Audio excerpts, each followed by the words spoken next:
So welcome to the July EDA meeting. And please bear with me. This is my first meeting that I'm chairing, so if there's anything that you need to correct me on, please feel free. And I will take it in the spirit that it's offered. We'll start with the roll call. Yes. Mr. Hines. Present. Ms. Jiggets. Present. Mr. Kelly. Ms. Link. Present. Ms. Rubble. Present. Mr. Scott. You have a quorum. Okay, well, you should have received the minutes. Are there any comments, corrections? Minutes? I move to approve the minutes with the following correction that I actually have said that we do not need to have it as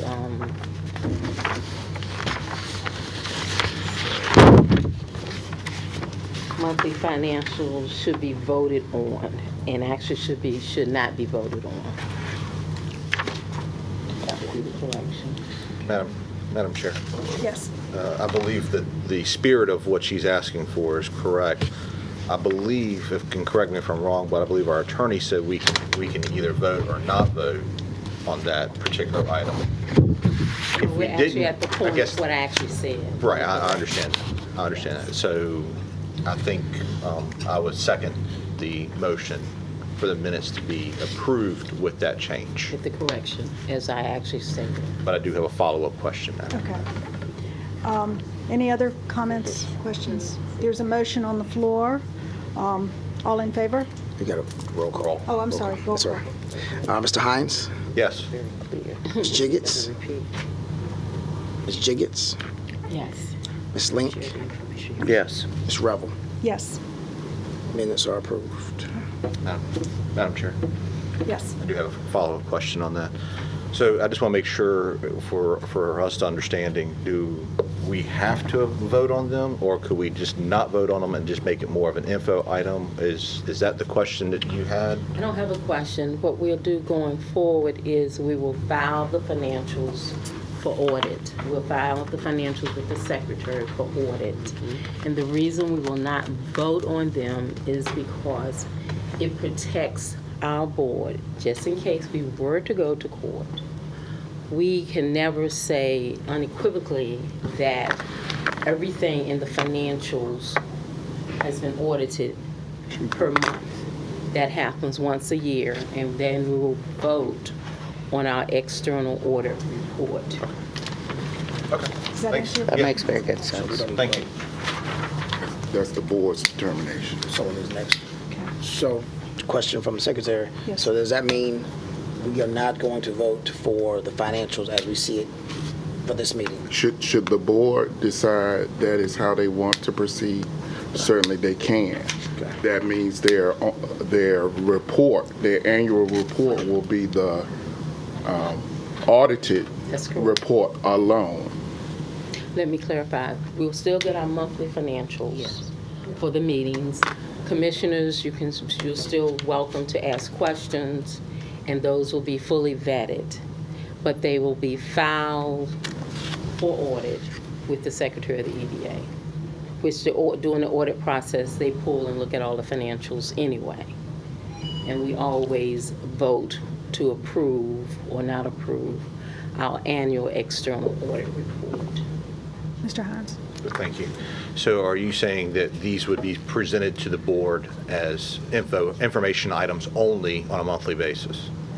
These will be presented to the board for us to do as we've always done, to ask questions, to make any corrections that may come monthly. But none of us can, when I say us, I mean the EDA commissioners, none of us can substantiate unequivocally on the financials because we are not auditors. Right, so they'll go through a regular review from staff, and then we would take no action. They're just basically an informational item only on a monthly basis. Is that The only difference is we won't be approving correct? the Right. financials Okay. monthly. But they will be filed for audit, and you still have the privilege to ask whatever questions and make whatever recommendations you want to make about the financials. Nothing changes other than we're not taking the vote. Okay. If I may interrupt, just as a holdover from PPIC, if I could ask this question, should we also, our commission, be following this same process so that both of these commissions are working in the same manner? PPIC has always approved our financials monthly, and I just kind of wonder. Well, Mr. Baum, we always have in the past too, but moving forward, we've just decided that this is more prudent. I'm just thinking I should take. There was a large discussion about this at the last meeting. Okay, I'm just thinking I should take the same process back to PPIC and let them. I would recommend, and Discuss I'd be that. happy to send you the link from Robert's Rules Revised 11th edition that talks about it. Okay, thank you. Sorry to interrupt. Appreciate it. No, that's okay. Okay, so we've approved the minutes, and now we're going to discuss the financials. All right. Ms. Sandy Schreiber prepared the statements, and she's going to present, and then the two of us will be happy to answer any questions. For the month of May 2018, there wasn't a lot of unusual activity, so I'll just go through. On the balance sheet, or on the statement of net position, we had total cash and temporary investments of $1,819,457. Total assets were $13,663,542. And I'll point out that the cash held in escrow, the BB&T account, we did receive our May statement in time to include that gain on the financial statement. So that was an increase of about a little over $600 for the month of May. I know in April there was a loss that there was some question about, but it was actually a gain for May. Total net position at the end of the month was $13,658,542. On the statement of revenues, expenses, and changes in net position, we did receive a credit of $160 from Town Bank for some wire fees that had been questioned from a previous meeting. But then they charged us well, that was in June, but they did charge us another wire fee in June. So it seems to be an ongoing issue with them. Yeah. We received 2 months of the lease income for the Renaissance in May. So that's why that number is doubled. And the total change in net position for the month was $6,220.77. Again, there was nothing really out of the ordinary for the month of May. We had total pooled cash was a negative $42,676. The town bank balance was $1,862,133, and the budget for the awards had a remaining balance of $235,244, no change from the prior month. Does anybody have any questions about May?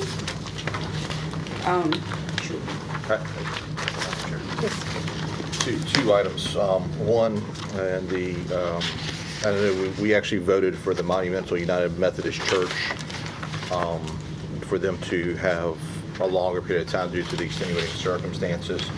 The question that I have is that we are going into our new fiscal year, budget year for that particular item.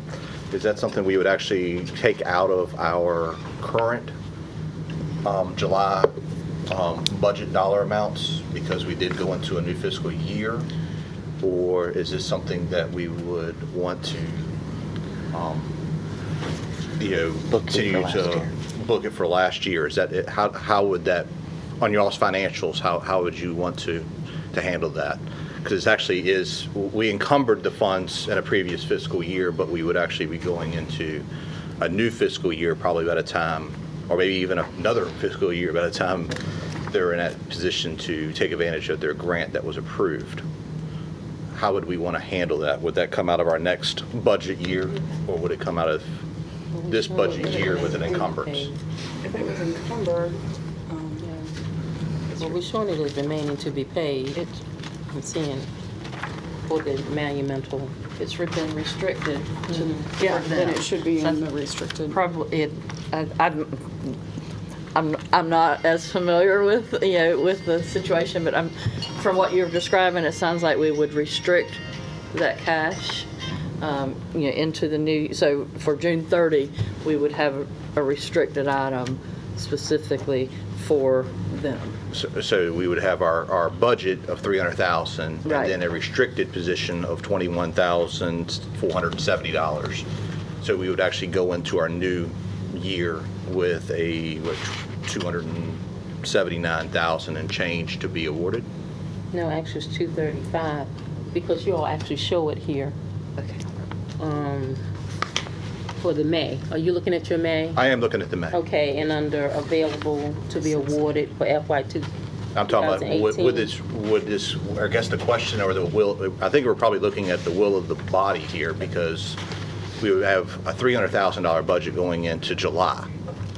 If United, if the church, Monumental, comes in and finally takes, expenses in the 2019 fiscal year, would we want to take it out of the $300,000 for the new fiscal year, or are we going to just increase our budget to cover the $21,000? I just don't want y'all pulling your hair out trying to figure this thing out later. We showed it with FY 2018, which I think is correct. I mean, you said less remaining to be paid. Because it's been restricted for Right. them, Right. waiting for them to do what they. Needed Shouldn't to change be- the 19 budget. It really shouldn't, but I'm asking how, Yeah, it's, I don't, it's something I know you are relatively new to the Yes, position, yes. so I wanted to put that as kind of an outlier that usually doesn't happen. Right, thank you. Yeah, she's aware. Okay, thank you. Little is new to Spivey. yeah, but I think what is most important is that you showed it under reconciliation for the grants. You show it less remaining to be paid for the grants for FY 2018. The $21,470, and that's the most important thing for the reconciliation you did out there. With that, I'll offer motion to approve. You don't need a motion. Sorry. Oops. Go ahead. I'd like for, and I did make this announcement to City Council at its last meeting, and I'd like to make it here that Mrs. Spivey is in her 8th week with the City of Portsmouth. She came to us as a certified CPA from the state of North Carolina. Little did I know, which I was going to have the discussion with her, that once she was offered the job, she started the process to be certified in the state of Virginia. And 2 Fridays ago, she received from the state full authority as a certified CPA in the state of Virginia and recognized nationally as one of the top CPAs in the country. So we have a great person working.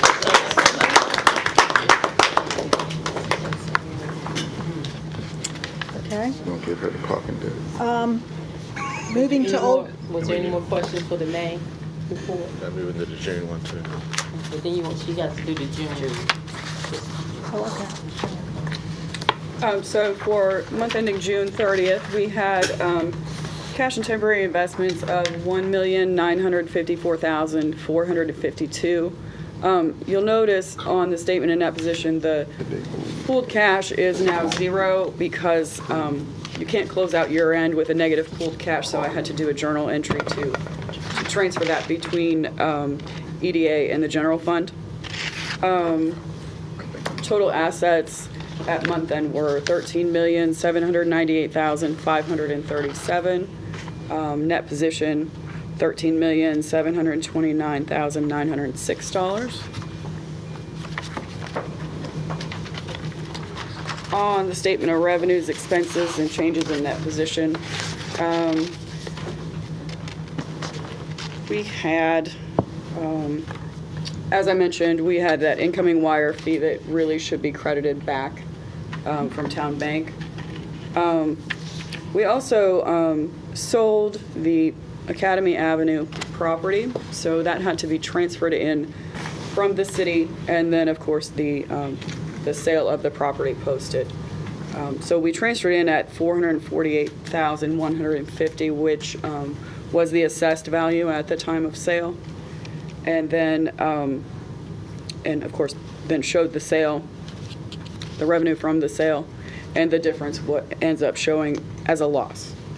So the difference between the two numbers is about the $92,000 that we received.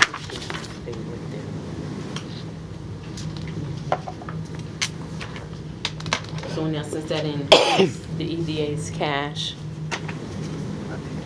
with the sale of the academy property that you see for June, the $92,318.88. If you're wondering what that increase in cash was for us.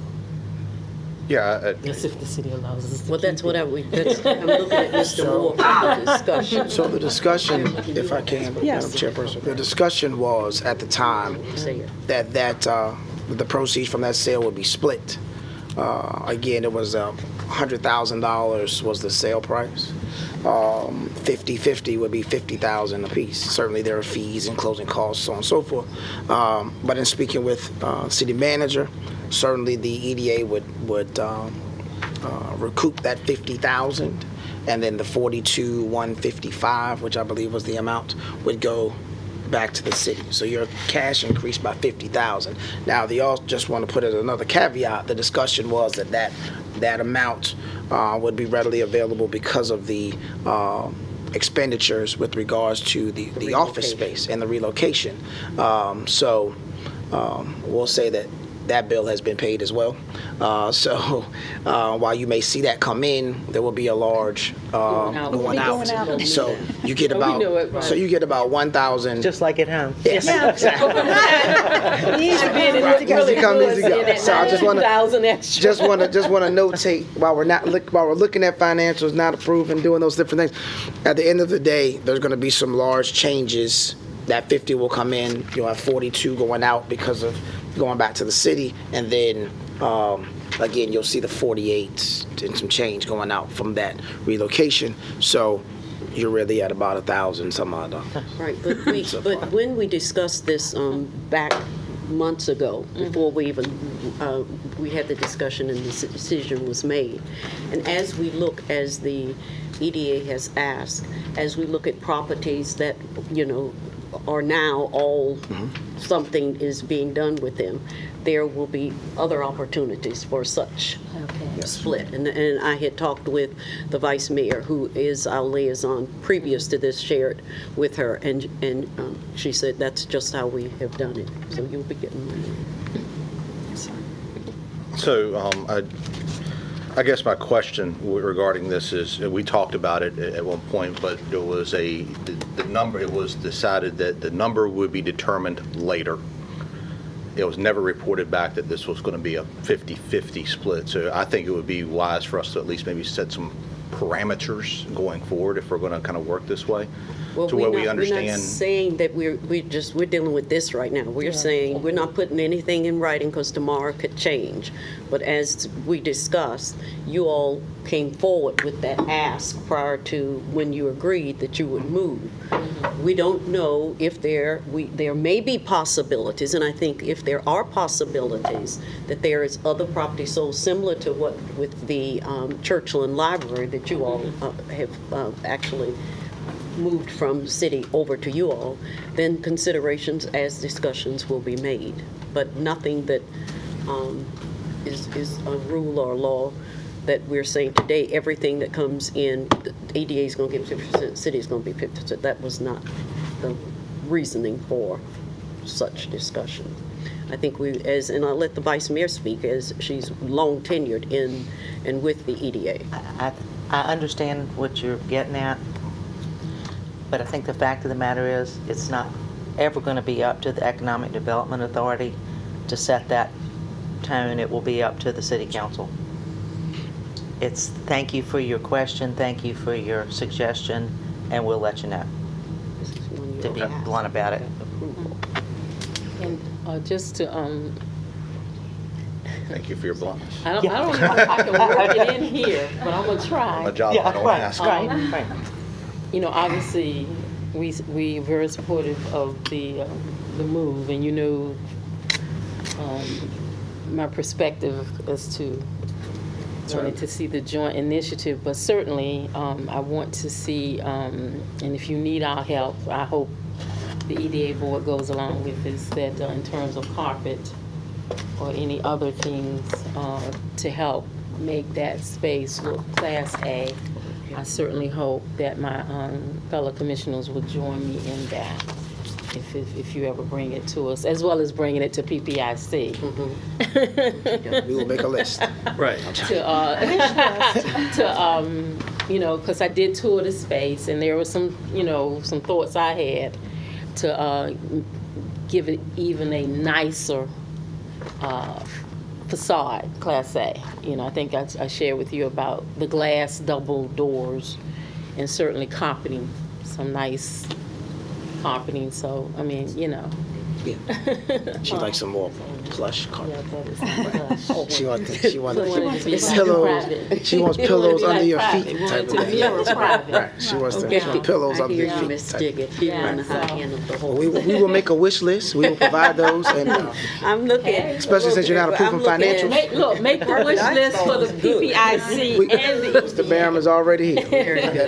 Appreciate it. We've already agreed to. Okay, so I thought coming from me You that need to would be leave now. very ironic. I'm out of here. Right.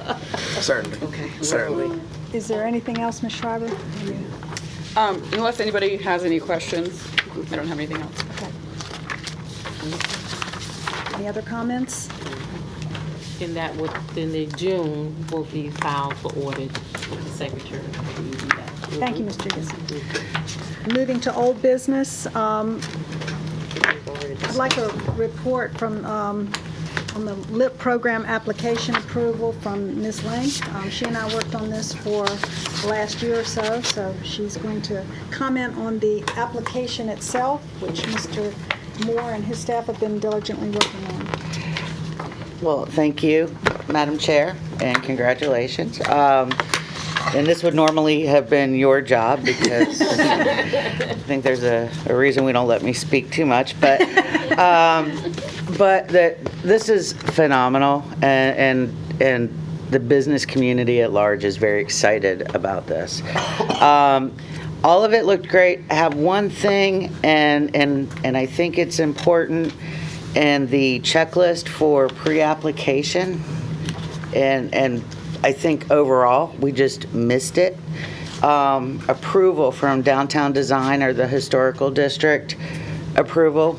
The certificate of appropriateness. Yeah, is that what it's called? Okay, Yes. so you're in a historical district, I'm not. But anyway, you know, one of the things that the concern is that, so that's not on this facade improvement grant application. We grant them money based on their submission, and then the historic district comes along and says, but that's not what we wanted. So we would like to have that vetting out of the way, because we don't want to fund something that immediately has to be torn down because another city board didn't approve it.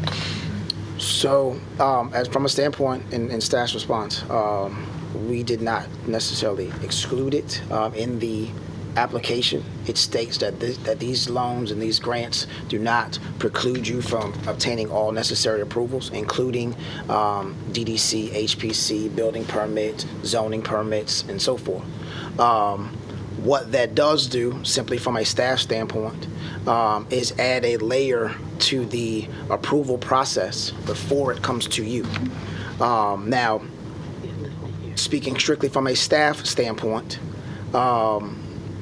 to go before the DDC or a group such as that without having money in hand, to me, and I'll speak again on staff standpoint, is sort of putting the cart before the horse. The reason being is because they're in the thought process of, I'll just use a sign, while you may assume that a sign that's $1,000 may be okay, and you're planning on a $500 grant.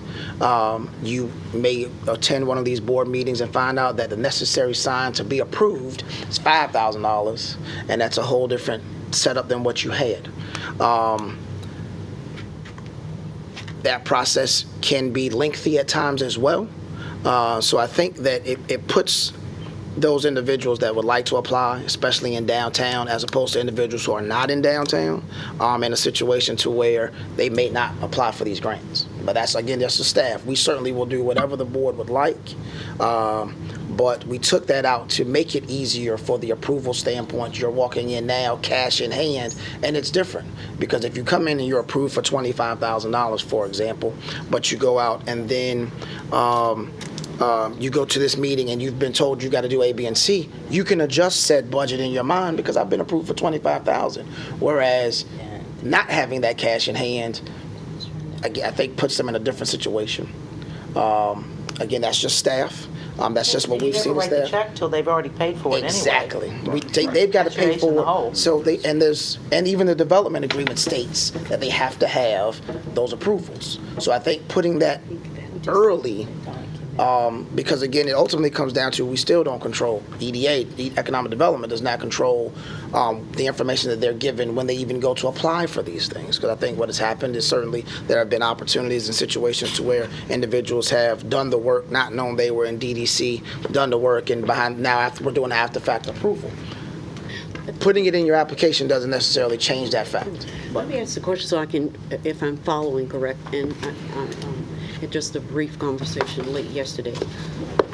Are we asking, and I'm speaking to the EDA, anybody can speak, that in this LIFT process, I want to apply for a grant or an award, and I've got what I want to do, but in the process of the application, you would want me to go to the DDC or HPC. any of those groups and get approval If it's within that area. before I am granted an award.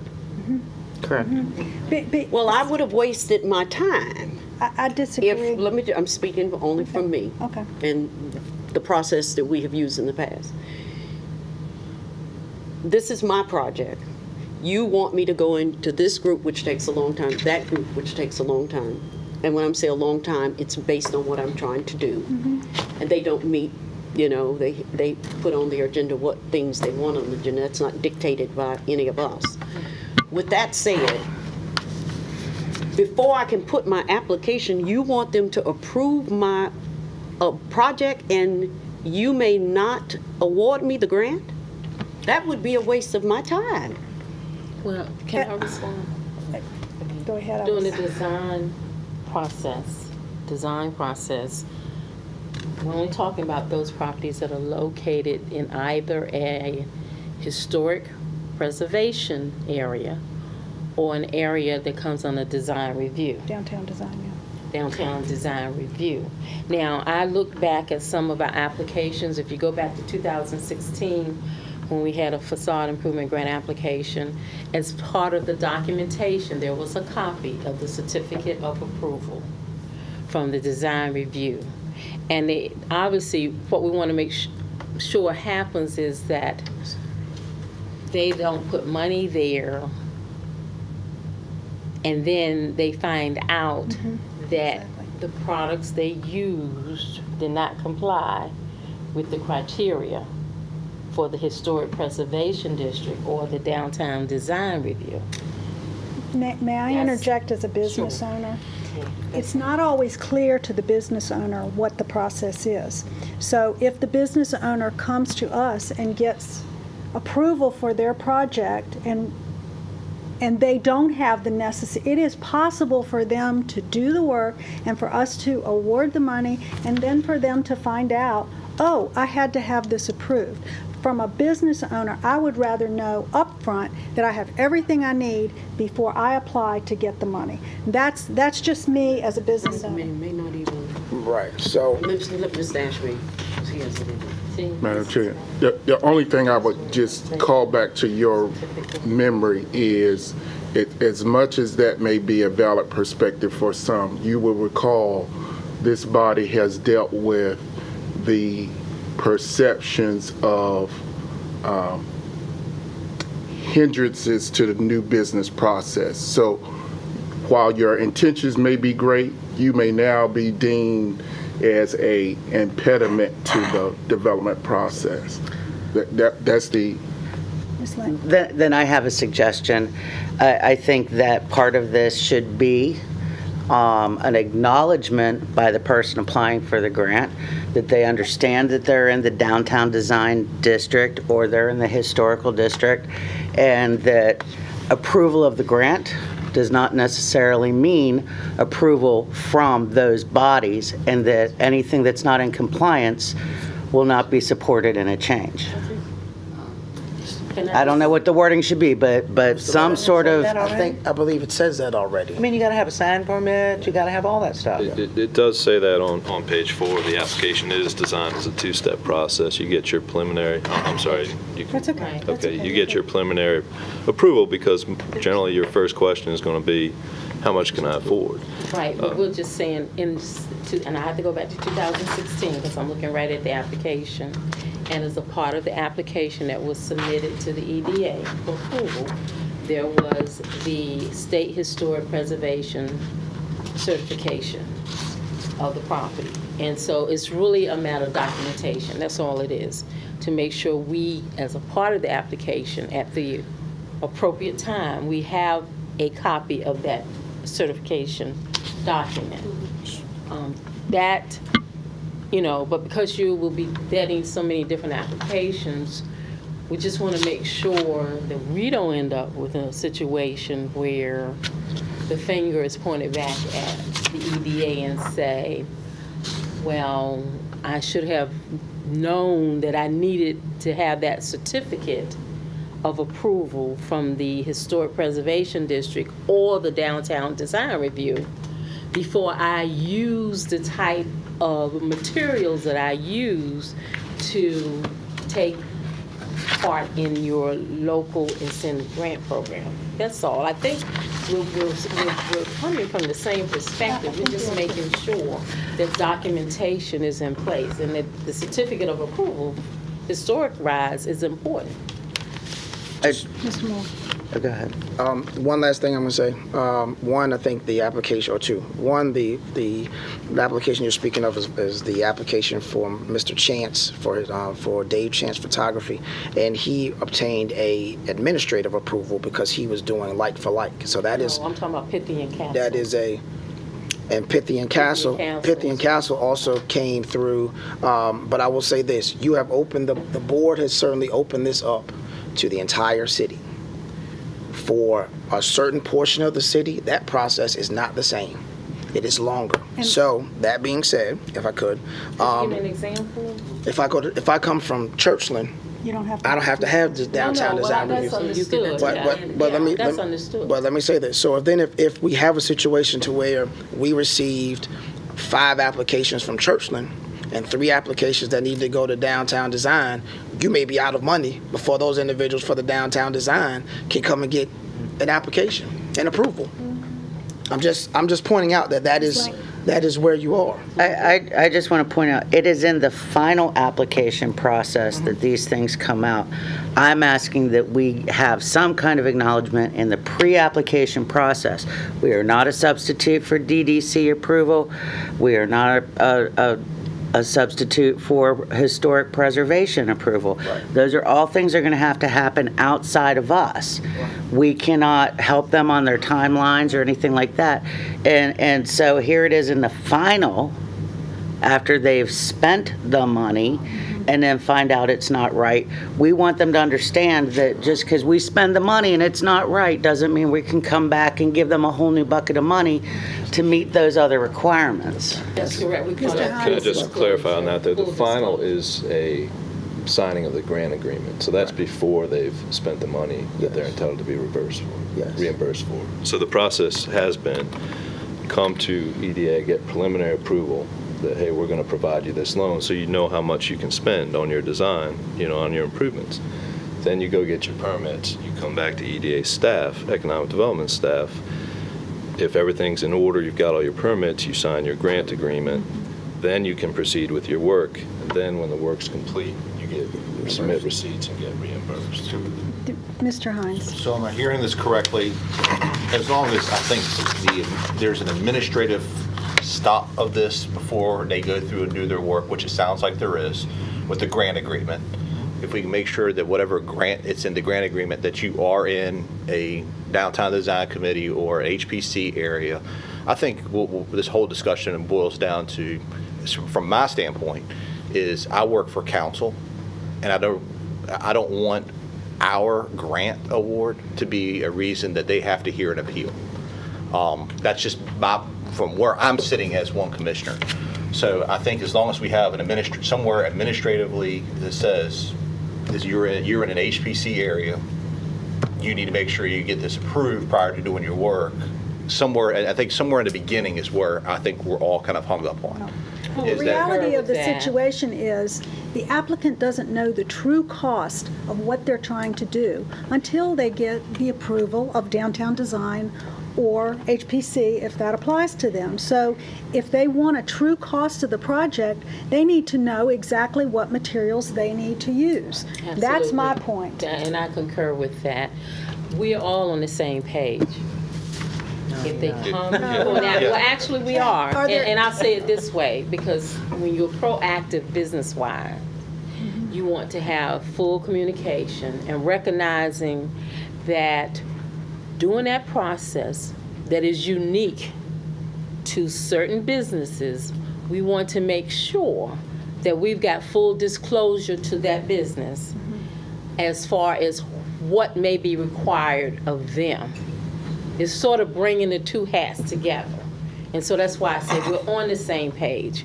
That we don't want to give the impression that we did not disclose. And in speaking to what Tracy has said, that becomes part of what we call full disclosure on the pre-application. A reminder checklist, if it applies, they check off acknowledging that they are aware that they are in the downtown design area or historic preservation area, and there are approvals within that. You mentioned about zoning, but I was waiting for you to say within that approval process, they also have to be considering if they are in those areas that are historic preservation or downtown design review. Because it's important. It's important that we communicate thoroughly. And that is, that's expressly stated in the application. I think Ms. Link had an excellent idea, which is have an applicant sign something at the preliminary process. I'm sorry, and I'll go back to being a business owner. Right. When you are starting your business, you have no idea how much paper sits in front of you from federal guidelines, getting a federal tax ID number, state applications so that you can operate your business within the requirements of the State Corporation Commission. So all of these things, and then you're like, oh my gosh, somebody's going to hook me up. And you fill out this whole application and you go and you get it ready to go. You've hired your contractors, you go back and you ask for the money, and we miss it on the end because we didn't bring it up at the beginning. And then all of a sudden they've spent $50,000 of their hard-earned money and downtown design comes in, or the historic preservation. No, that's vinyl siding. No, you need to use something else. And I'm not saying that they're being difficult. I'm just saying that we need an acknowledgement up front for these business owners. Hey, I understand I'm in a downtown design committee area and I will comply with them before beginning. And the same thing with the historic preservation. It's just a little bit of a fail-safe.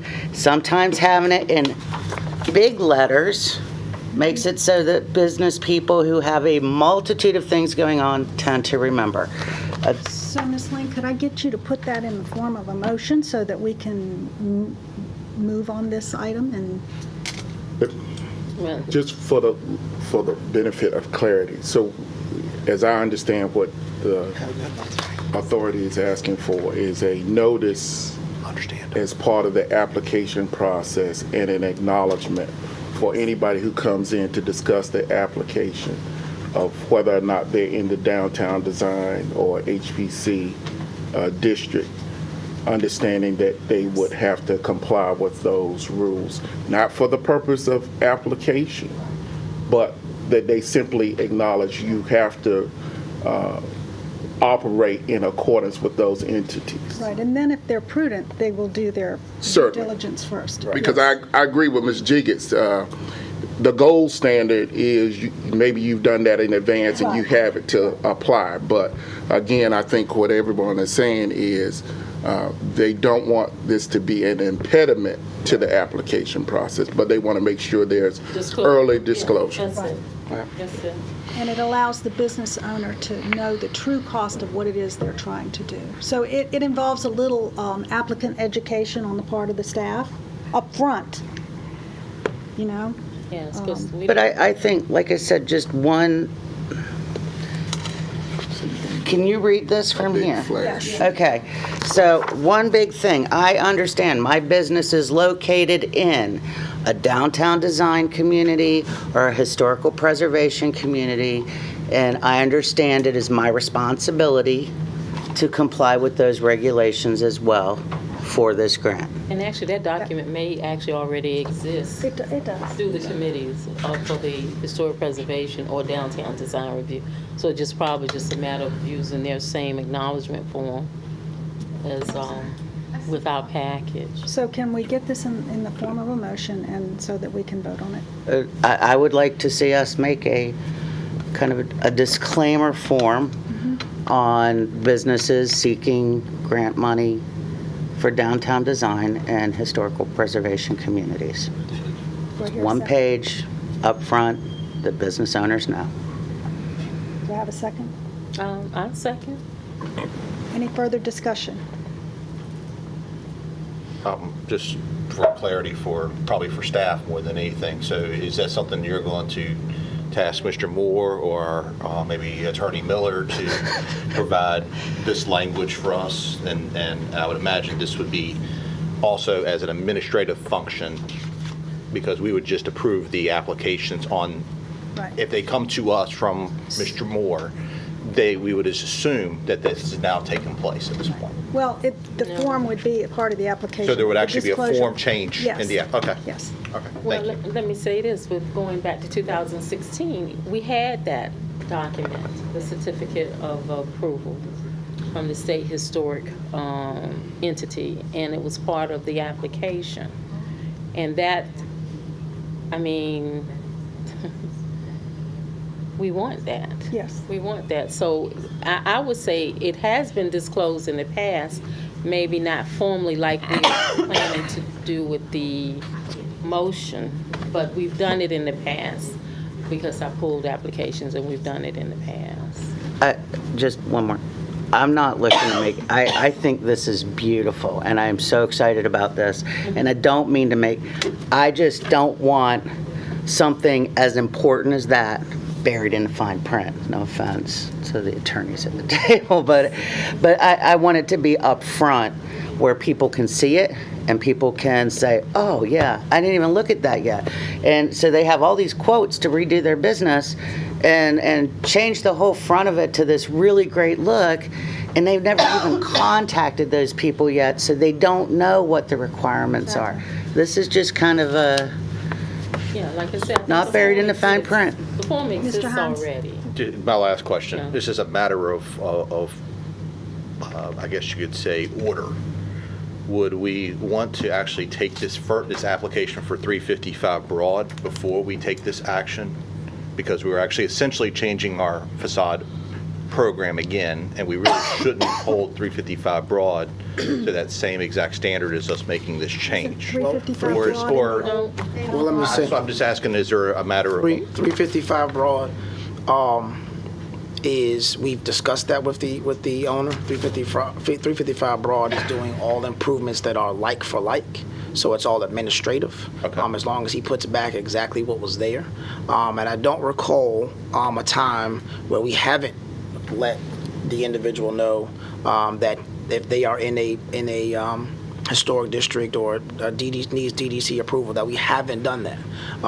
Certainly, we can make it more prevalent and upfront. But I think we've done a great job as staff, I'll say for my staff, in making sure that they understand that we have already cleared this with Mr. Harrell with regards, that was one of the first things we talked about and discussed, because he does need that approval, but it is entirely administrative. So we have verified that. And as part of what was the previous final portion of the application, he would have to provide that before he signed any development agreement.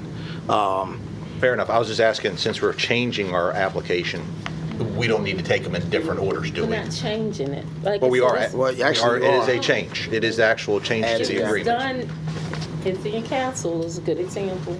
Yeah, but it That wasn't. was in 2016, and the protocol included as a part of the documentation, the certificate of approval. We're not changing the application, and in terms of, we're going to add a more prominent disclosure form, which is actually in existence already through the Downtown Design Review or Historic Preservation committees. So, I second Tracy's motion, and we can, still move forward, but I just want to make sure we understand we're not changing it, because I guess that's going to become a part of this too. I think what Mr. Hines may be referring to is that there are some changes to incorporate the other changes that have been made. Is that what That's you're correct. getting And at? now the reason I'm asking is, since we are essentially changing this particular document that was signed and approved by ED staff under the agreement, we will be To adding a expand. significant, adding another disclosure form in this, which is essentially changing this agreement. Should we move this agreement up in the agenda and then take our actions on? I would think that's probably the more appropriate way, because we are changing the actual application. But I would defer to my attorneys, of course, on that question. See this changing the application. Don't have Okay, I mean, fair it's- enough. yeah. I was just- But that's the reason we brought that application, because it's only a fig, and it doesn't change it's not affected by the change of the Fair enough. application. If Thank I you. could make one suggestion on the motion, what we have to do today is actually approve the application forms themselves. Yes. So it may be advisable to make the motion approval of the revised application forms with the addition of the disclosure that's been discussed. So, Your motion, would you like to make that recommended? Okay, well, I have Wording unreadiness.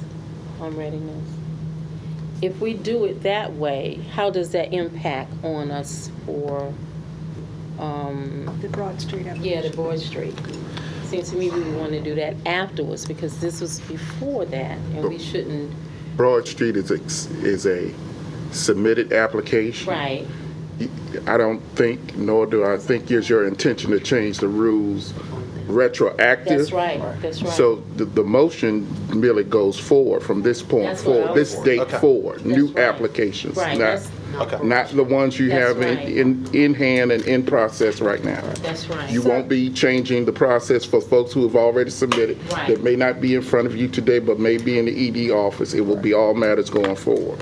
That's the clarification I want, and that's why I would think we would do the approval of the new application after we do. That's fine. The timing doesn't affect, because the application is before you. You're not changing the application. Okay. So we have a motion on the floor And a second.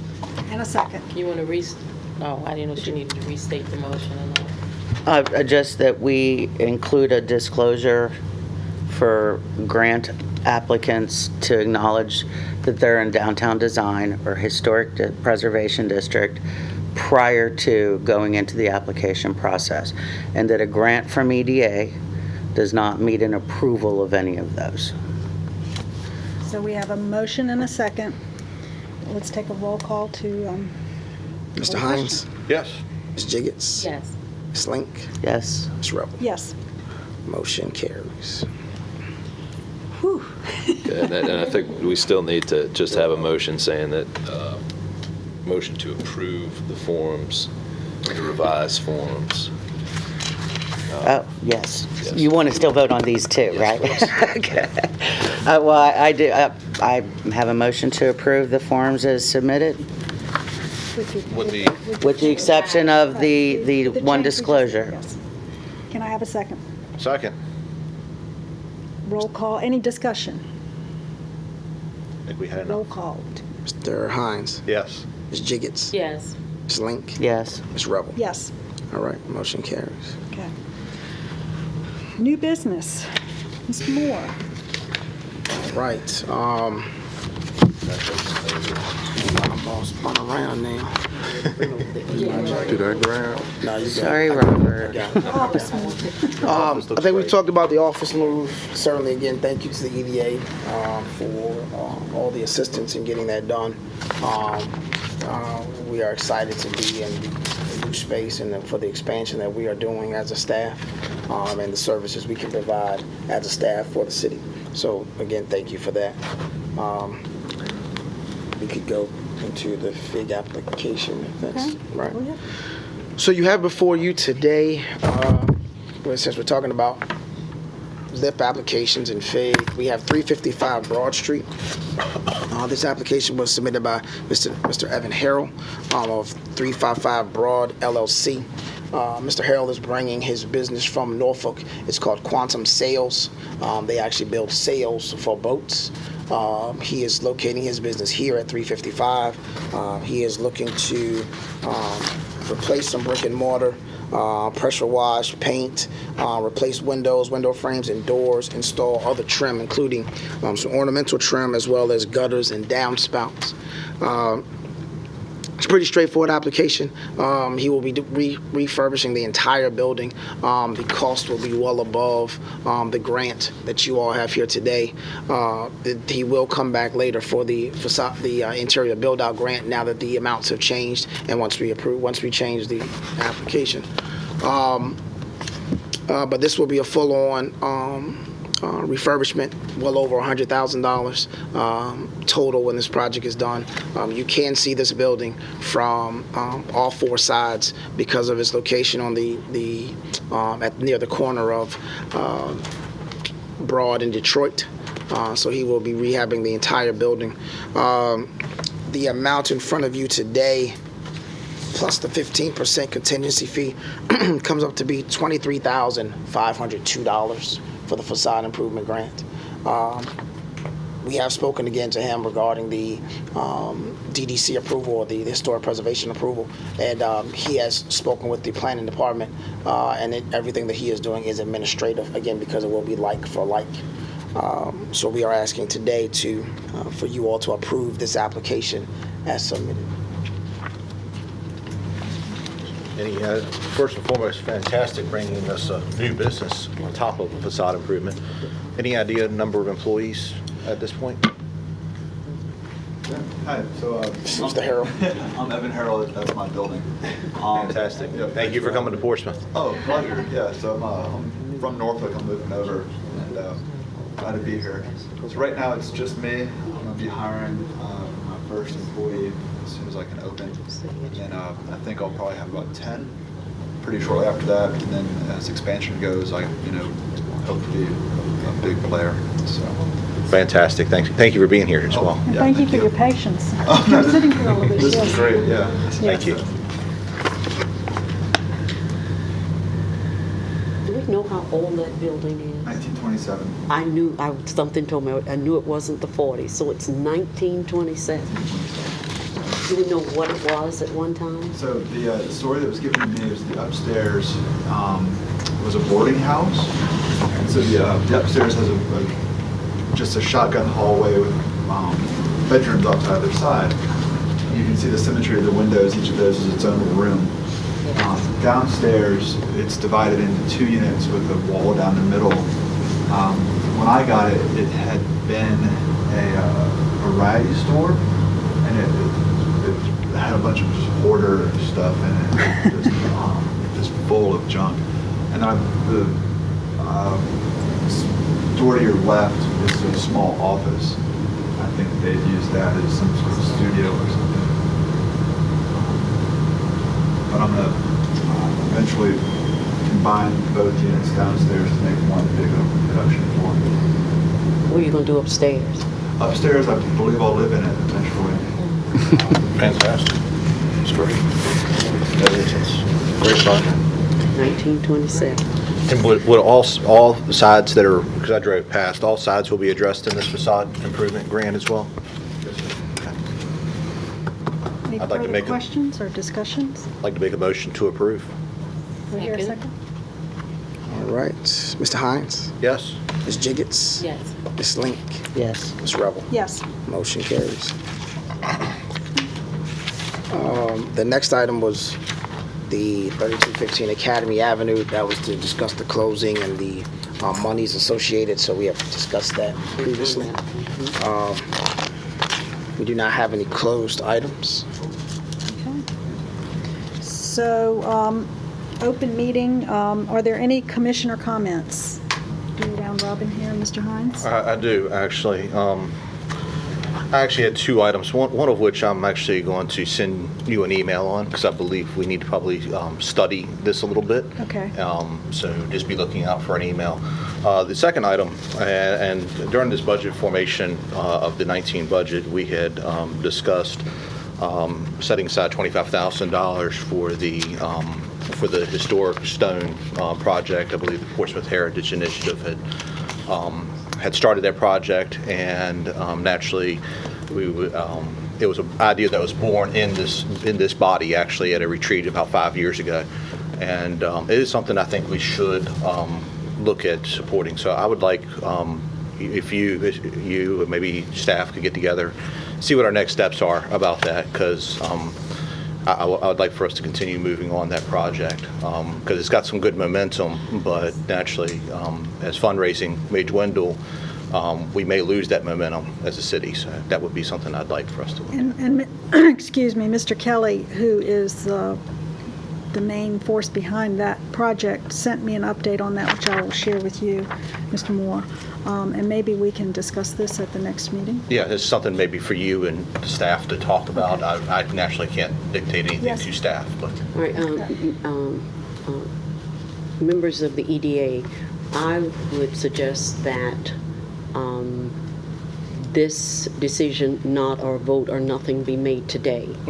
I would like to talk with legal, and I would like to talk to the council in regard to the city has a process in its budget for incentive grants, grants to organizations and the SAID. For the EDA to make a decision of a disbursement of $25,000, which in those processes, particularly with organizations that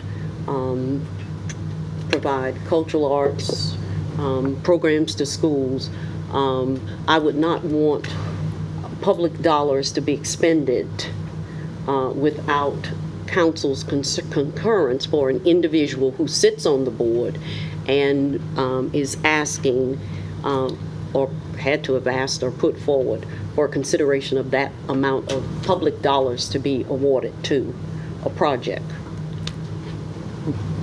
I would certainly welcome the legal opinion of that. I believe we did actually request legal to review this during our budget formation process, and if something's changed or this is now hitting your desk for the first Right, time, then by all means, I want you to vet it I'll out and feel lean to comfortable. But legal. I don't remember, It's coming up on the budget. yeah, legal being asked during my budget process to consider, or the not full during your budget process, but our budget Yeah, formation process. I don't Those- remember that. those Mr. requests. Ashby, you can speak to that. The only thing I would say is we can certainly have an offline discussion with regard to this particular matter, but at first blush, I do agree with Dr. Patton. I think the better route may be to take that through council. And that's, again, this is, I knew there would be some obstacles in this, so that's why I wanted to bring it up early in our budget process, flush out whatever needs to be flushed out, but it is an item that we did approve in our budget that we need to, start looking at whatever obstacles, if it's even possible to be done. So if y'all can start having those offline conversations and report back, maybe it'd be a month or two down the road, just to let us know where it goes, and if what we ask for, it can be done. And if it can't be done, then we also need to be open about that, as open as we were in the budget process and adding this item. And, for the other monies, I call it the waterfront, where the gentleman came to us. I think it was 10,000. Yes, that was for the farmer's market. No, not The the ports farmer's events, market. I think it was it ports events? That's part of the farmer's market. You're talking about Don Comer, correct? Yeah, the Don Coma presentation. Yes. And that was historically given by the EDA as part of, for a number of years. I believe actually Secretary Mr. Moore had looked into that. No, we didn't use. So we have plenty of precedent for that. We didn't use the word farmer's market. Well, It was part of their, it's part of their part of their, the ports farmer's market events. is part of their Ports ports events. It was the ports event. Ports events, Ports right, but event. the farmer's market's part of the ports events Ports package. event. We didn't use the word farmer, we used Yeah. ports event, okay. Right. Thank you for just researching that for me. I appreciate it. Is there any other comments, Mr. Hines, from you? No, like I say, I have an email coming to you for another item that's probably a little bit more detailed that I'd like to research a little bit more. Ms. Link, do you have anything? I do. Mine is more community-based. On Thursday, the MWBE Advisory Committee for the school board is holding their annual Get Registered Contractor event. It'll be all day, starting at 9 a.m. by the Wee Golf Course Pavilion. It's free, open to the public. They got food. So, and again in August, and I'll certainly be announcing this again, but the Small Business Symposium by the Chamber will be held, I believe, the third Thursday in August at Tri-City Center. Again, another event to really position entrepreneurs and small business owners into what they can achieve with their businesses. So both of those events are well attended and free and open to the general public. So I encourage anybody who's listening, watching, or participating to attend. You said this is at By the Way? The one Thursday is at Bidawee. Say that again? It is the school board's MWBE Advisory Committee is holding their annual contractor at a conference. So if you have a business and you want to become a state contractor, learn how to get some of the contracts that are published on EVA through the state, which includes the city of Portsmouth, that it gives them an opportunity. There will be people from the MWBE, from the state, people that have local bank money, community investment funds, startup entities will be there to discuss what you can do to get your business up and running and how to actually present yourself. There will be networking opportunities and things of that nature for new to here small businesses. Ms. Jiggets, do you have anything? I just want to reiterate with our grant program that, and I'm sure we do convey to our applicants as much as possible to use contractors and vendors who are Portsmouth-based businesses. I think that is extremely important, considering that this money comes from the city, and we want to make sure that city businesses who are in the business of providing services, contracting services, are given a first look by our applicants when it's time to award the contracts. Portsmouth-based businesses, I think is extremely important, and I can't emphasize it enough. Yep. I agree. Wholeheartedly. Else for the good of the cause. Oh, I do have the date. The chamber event for Tri-City Center is August 22nd. And again, it's an all-day event that starts at 9. with lots of startup people that can help people who want to own a business. Good first meeting. Do I hear a motion to adjourn? Move to adjourn. Okay.